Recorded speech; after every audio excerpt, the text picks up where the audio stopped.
नमस्कार, आप देख रहे हैं हिंदी खबर और मैं हूं आपके साथ माधुरी तिवारी। बुलेटिन की शुरुआत करेंगे बड़ी खबर के साथ, जहां यूके SSSC 8 भर्तियों पर जल्द लेगा कोई बड़ा फैसला। आगामी 2 से 3 दिन में बड़ा फैसला ले सकता है आयोग ने 3 सदस्यीय विशेषज्ञ समिति का भी गठन किया था।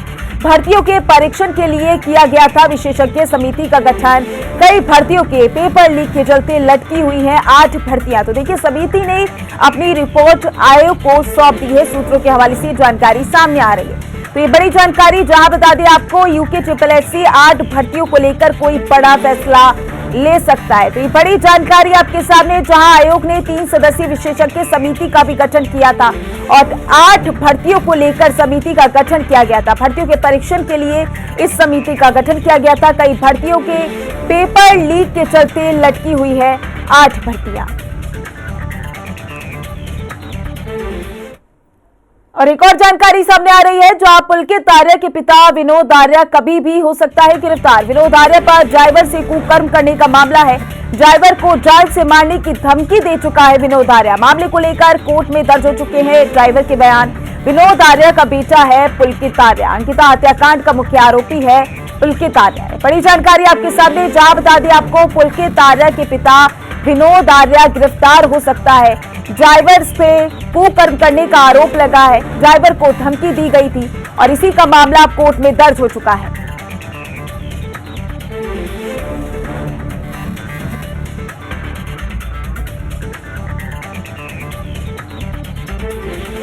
और इसी पर ज्यादा जानकारी के लिए अंशुमान हमारे साथ जुड़ चुके हैं। अंशुमान, देखिए, पुलकित आर्या के पिता विनोद आर्या की गिरफ्तारी हो सकती है। क्या है पूरा मामला, एक बार विस्तार से बताइए। बिल्कुल माधुरी, निश्चित तौर पर क्योंकि विनोद आर्या के ऊपर एक उनका ड्राइवर जो की आरोपित है विनोद आर्या, उन पर उनके पीड़ित ड्राइवर ने आरोप लगाया है कि उनके साथ अश्लील हरकतें विनोद आर्या ने की और उसके साथ ही उन्हें जान से मारने का प्रयास किया, जिसको लेकर कल पुलिस ने उनसे लगभग 4 घंटे पूछताछ की और पुलिस की हिरासत में लगभग 19 घंटे विनोद आर्या रहे। लेकिन क्योंकि उनको गिरफ्तार इसलिए नहीं किया जा सका क्योंकि धारा 164 के तहत जो पीड़ित है उनका बयान दर्ज करवाया गया था और उसके बयान की प्रमाणित जो कॉपी होती है वो पुलिस को नहीं मिल पाई, जिसकी वजह से जो परिजन थे उनको विनोद आर्या को सुपुर्द करना पड़ा।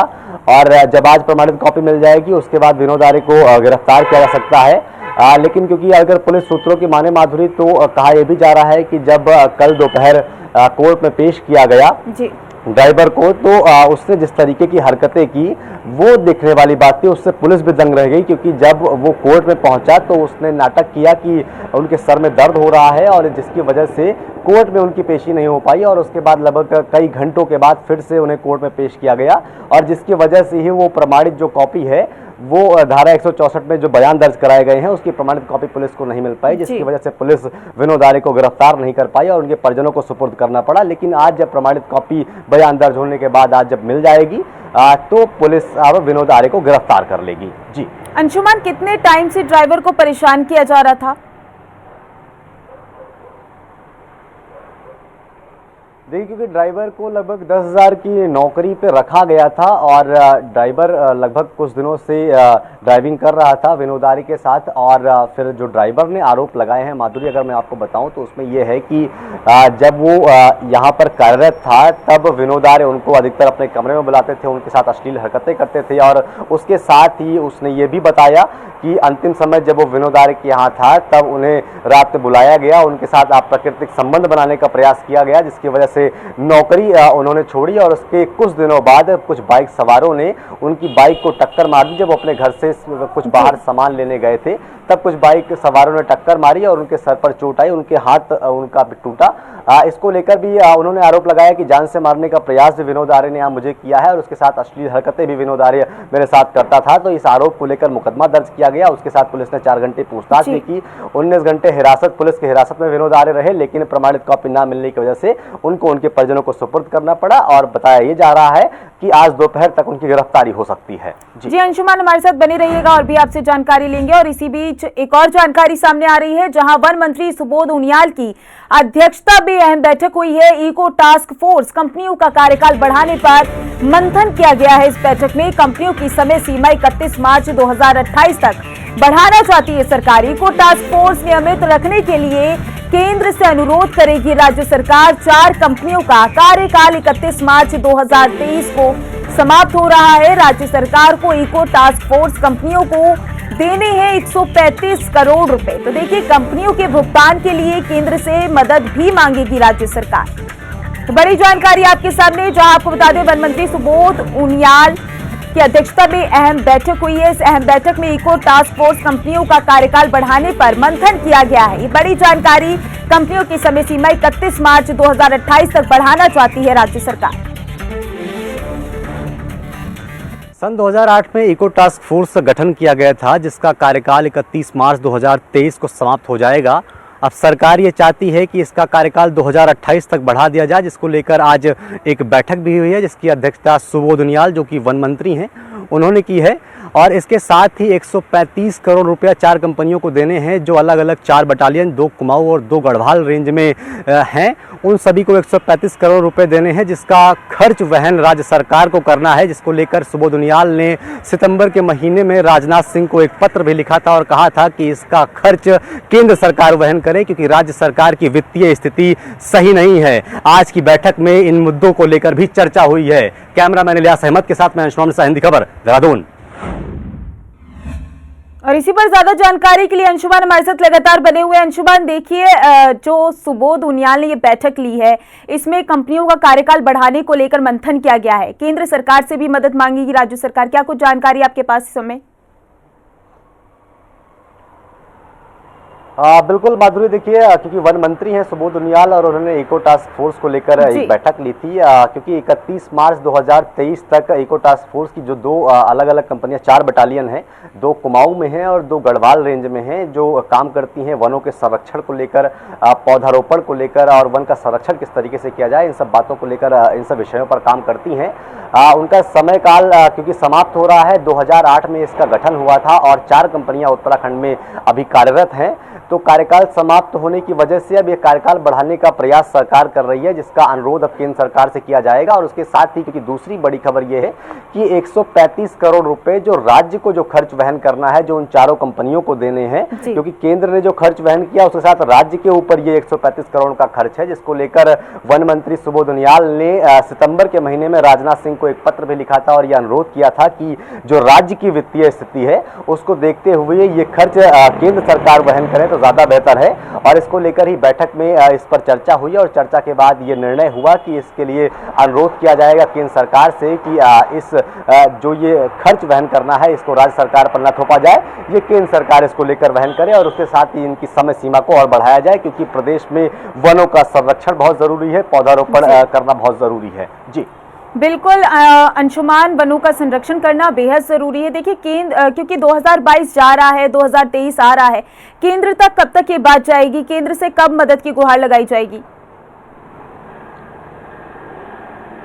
देखिए माधुरी, क्योंकि मैंने आपको बताया कि सितंबर के महीने में सुबोध उनियाल, जो कि वन मंत्री हैं, उन्होंने राजनाथ सिंह को एक पत्र लिखा था और पत्र में भी ये अनुरोध किया गया था कि जो भी राज्य सरकार को खर्च वहन करना है वो केंद्र सरकार करे। और उसके साथ ही, क्योंकि टास्क फोर्स का अभी 31 मार्च 2023 तक का कार्यकाल है, तो ये कार्यकाल लगभग 2028 तक बढ़ाने पर चर्चा हो रही है और इसको लेकर भी केंद्र सरकार से अनुरोध किया जाएगा, क्योंकि वनों का संरक्षण बहुत ज़रूरी है। और जिस तरीके से पौधारोपण से लेकर कई कार्य यहाँ पर टास्क फोर्स करती है, जिसमें 2 अलग अलग बटालियन है। 2008 में इसका गठन हुआ था, यानी 2008 में यहाँ फोर्स जो इन्फेंट्री बटालियन है वो तैनात की गई थी। हालांकि राज्य गठन से पहले भी यहाँ बटालियन तैनात थी, लेकिन 2008 से इसका पूर्णतः गठन किया गया केंद्र सरकार की तरफ से। और उसके बाद ये कंपनियां यहाँ पर कार्यरत हैं और अभी तक का जो पूरा डेटा है उसके आधार पर जो राज्य सरकार को वहन करना है खर्च, वो लगभग 135 करोड़ रुपए है, जिसको लेकर अनुरोध किया जाएगा कि इस खर्च को केंद्र सरकार वहन करे, क्योंकि राज्य की वित्तीय स्थिति वर्तमान में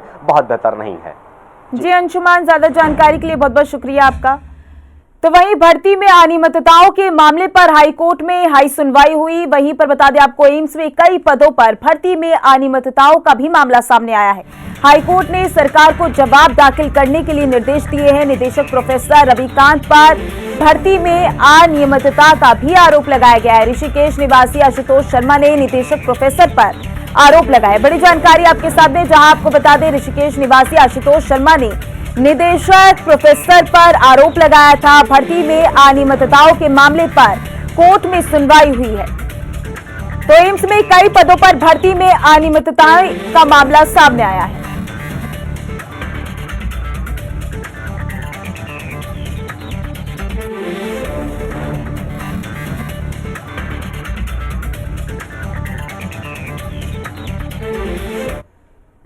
और इसी पर ज्यादा जानकारी के लिए अंशुमान हमारे साथ जुड़े हुए हैं। अंशुमान, देखिए, एम्स में अनियमितताएं पाई गई हैं, भर्तियों को लेकर फिर से एक बार अनियमितताएं सामने आ रही हैं। ऐसा उत्तराखंड में ही पाया जाता है कि परीक्षाओं को लेकर अनियमितताएं या परीक्षाओं में भर्तियों को लेकर अनियमितताएं पाई जाती हैं। बिल्कुल, देखिए, क्योंकि माधुरी, ये एक अलग प्रोसेस है, क्योंकि ऋषिकेश एम्स में लगभग 32 पदों पर भर्तियां होनी थी, जिसमें पिछड़ा वर्ग, अन्य पिछड़ा वर्ग की भर्तियां होनी थी आरक्षण के थ्रू। उसके आधार पर भर्तियों की जो प्रक्रिया होती है उसके आधार पर भर्ती नहीं की गई, बल्कि रविकांत जो कि वहां पर निदेशक थे, उनके समय काल में उनकी पत्नी, उनकी बहनोई को अलग अलग विभाग में नौकरियां दी गई, जिसको लेकर आशुतोष शर्मा, जो कि ऋषिकेश के ही निवासी हैं, उन्होंने हाईकोर्ट में एक याचिका दायर की थी और कहा था कि अपने करीबियों को उसमें नौकरियां दी गई है और प्रक्रिया का पूर्ण पालन नहीं किया गया है, जिसको लेकर हाईकोर्ट ने सुनवाई की है और उसके साथ ही सरकार से और अन्य लोगों से जवाब भी मांगा है कि इसको लेकर जवाब दिया जाए। और जो आरोपी था या जो याचिका करता था, माफ कीजिएगा, जो याचिका करता था, उनकी ये मांग थी कि इस पर एक हाई लेवल की जांच करवाई जानी चाहिए, क्योंकि इससे पहले विधानसभा का भी प्रकरण हमने देखा था, उसमें भी बैकडोर से भर्तियां की गई थी। हालांकि उन सभी लोगों को सस्पेंड किया गया, उन लोगों को हटाया गया, लेकिन ऋषिकेश एम्स में ये 32 पदों की भर्तियां थी, जिस भर्तियों का ये पूरा मामला है, इसको लेकर याचिकाकर्ता ने याचिका हाईकोर्ट में दायर की थी, जिस पर सुनवाई हुई है और अब सरकार, उसके साथ अन्य लोग इस पर जवाब देंगे और उसके बाद फिर जब दोबारा सुनवाई होगी उसके आधार पर क्या फैसला होता है वो देखने वाली बात होगी, क्योंकि याचिकाकर्ता की ये मांग है कि इस पर एक हाई लेवल की जांच होनी चाहिए। अंशुमान, प्रोफेसर रविकांत पर भर्तियों में अनियमितताएं करने का आरोप लगा है, उसको लेकर क्या कुछ कार्रवाई चल रही है? निश्चित तौर पर मैंने आपको वही बताया कि क्योंकि निदेशक रहे हैं प्रोफेसर रविकांत और उनके ही समय काल में ये 32 पदों पर भर्तियां होनी थी, जिससे उन्होंने अपनी पत्नी, अपनी और उसके साथ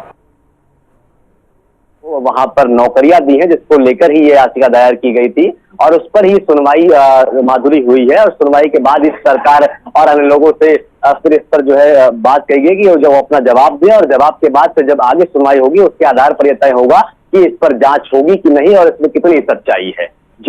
जी अंशुमान, ज्यादा जानकारी के लिए हमारे साथ बने रहिएगा। नैनीताल हाईकोर्ट ने प्रदूषण नियंत्रण बोर्ड के आदेश पर रोक लगा दी है। 1724 उद्योग के प्रमाण पत्र रद्द करने के आदेश पर 20 दिसंबर तक रोक लगी है। मुख्य न्यायाधीश विपिन सांघी और न्यायमूर्ति मनोज तिवारी की खंडपीठ ने सुनवाई की है। हाईकोर्ट के फैसले से राज्य के उद्योगों में कार्यरत लाखों कर्मचारियों को लाभ मिलेगा। वहीं आपको बता दें, हाईकोर्ट ने पीसीबी को 20 दिसंबर तक जवाब दाखिल करने के निर्देश दिए हैं। जो उद्योग पीसीबी के रजिस्टर्ड नहीं है उनके पास 20 दिसंबर तक की समय सीमा दी गई है। हाईकोर्ट ने कहा सभी उद्योग मालिकों को केंद्रीय पीसीबी में पंजीकरण कराने के निर्देश दिए हैं।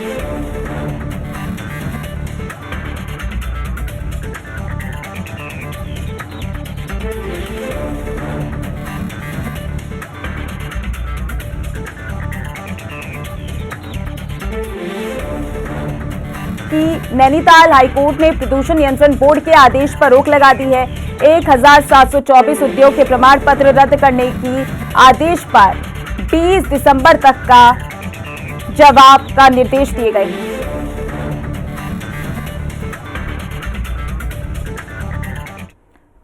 तो वहीं विधानसभा भवन में युवा कल्याण मंत्री रेखा आर्या करेगी बैठक में प्रदेश के विकास को लेकर कई बिंदुओं पर चर्चा की जाएगी। राशन डीलरों की आय बढ़ाए जाने के उपाय पर बैठक में चर्चा की जाएगी। खरीफ ट्रे, बायोमेट्रिक ऑथेंटिकेशन, खाद्य गोदामों की स्थिति पर चर्चा की जाएगी। तो देखिए, मुफ्त दिए जा रहे सिलेंडरों की स्थिति पर भी बैठक में चर्चा की जाएगी। बैठक में समस्त जिला पूर्ति अधिकारी भी ऑनलाइन रूप से शामिल होंगे।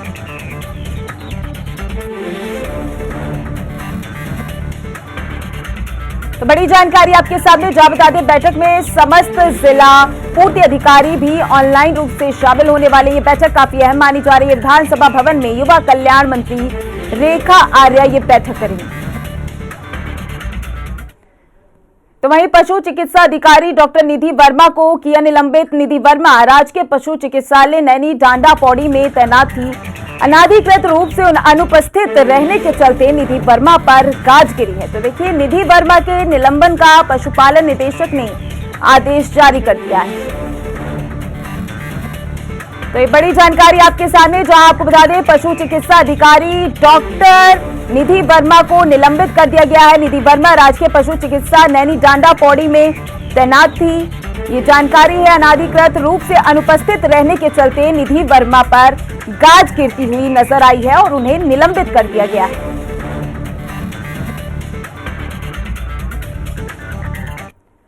तो वहीं कालाढूंगी की राजकीय इंटर कॉलेज की आवासीय कॉलोनी में भूकंप के बाद बचाव कार्य का मॉक ड्रिल किया गया है। भूकंप आने से कई भवनों के क्षतिग्रस्त होने से 15 लोगों के रेस्क्यू का मॉक ड्रिल किया गया है। वहीं भूकंप की सूचना मिलते ही एसडीएम रेखा कोहली ने जिले के अधिकारियों को सूचना दी है, जिसके बाद पुलिस आपदा प्रबंधन तुरंत मौके की तरफ दौड़े और राहत बचाव कार्य में जुट गए। वहीं मॉक ड्रिल को सच्ची घटना समझ इंटर कॉलेज के बच्चों के अभिभावक रोते हुए अस्पताल पहुंचने लगे, लेकिन जब उन्हें मॉक ड्रिल होने की बात बताई गई तो उन्होंने राहत की सांस ली।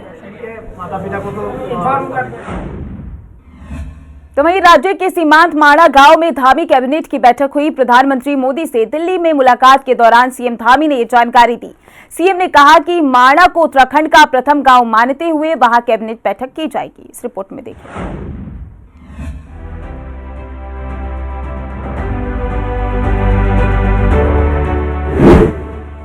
सीमांत गांव माणा में होगी धामी कैबिनेट की बैठक। सीएम ने पीएम मोदी से मुलाकात में दी जानकारी। माणा को प्रथम गांव मानते हुए कैबिनेट प्रस्तावित। क्षेत्र की कई विकास योजनाओं पर लगेगी मुहर। चमोली जिले के सीमावर्ती माणा गांव में धामी सरकार कैबिनेट बैठक करेगी। प्रधानमंत्री नरेंद्र मोदी से दिल्ली में मुलाकात के दौरान सीएम धामी ने ये जानकारी दी है। सीएम धामी ने कहा है कि माणा गांव को प्रदेश का पहला गांव मानते हुए वहां कैबिनेट बैठक आयोजित करना प्रस्तावित है। गौरतलब है कि सरकार ने पहले ही गांवों में कैबिनेट बैठक आयोजित करने और चौपाल लगाने का फैसला किया है। इसी क्रम में तिब्बत चीन सीमा पर स्थित और सामरिक लिहाज से अहम माणा गांव में कैबिनेट बैठक की जाएगी। 1962 के भारत चीन युद्ध से पहले तिब्बत से व्यापार का माणा प्रमुख केंद्र हुआ करता था। आज भी माणा के स्थानीय उत्पाद विशिष्ट हैं, जिनकी तारीफ पीएम मोदी ने बद्रीनाथ दौरे के दौरान माणा आने पर की थी। पीएम मोदी के बद्रीनाथ दौरे के दौरान सीएम धामी ने माणा को देश का पहला गांव कहा था, जिस पर प्रधानमंत्री ने भी देश के सभी सीमावर्ती गांव को देश का पहला गांव मानने का ऐलान किया था। पीएम मोदी ने इन गांवों के विकास और स्थानीय उत्पादों की ब्रांडिंग पर विशेष ध्यान देने को कहा था।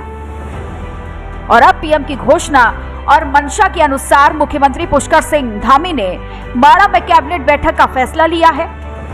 कैबिनेट के दौरान क्षेत्र से जुड़ी कई विकास योजनाओं पर कैबिनेट की मुहर लगेगी। इसके साथ ही सरकार के दूरस्थ क्षेत्रों तक पहुंचाने की सीएम धामी की कोशिशें भी परवान चढ़ेंगी। ब्यूरो रिपोर्ट, हिंदी खबर। मुख्यमंत्री पुष्कर सिंह धामी ने कहा कि राज्य में ऊर्जा संरक्षण के लिए जागरूकता अभियान में तेजी लाई जाएगी। ऊर्जा संरक्षण दिवस पर आयोजित कार्यक्रम में सीएम ने कहा कि केवल औपचारिकता से ऊर्जा संरक्षण नहीं किया जा सकता है, इसके लिए सबको अपनी आदत में सुधार करना होगा। इस रिपोर्ट में देखिए।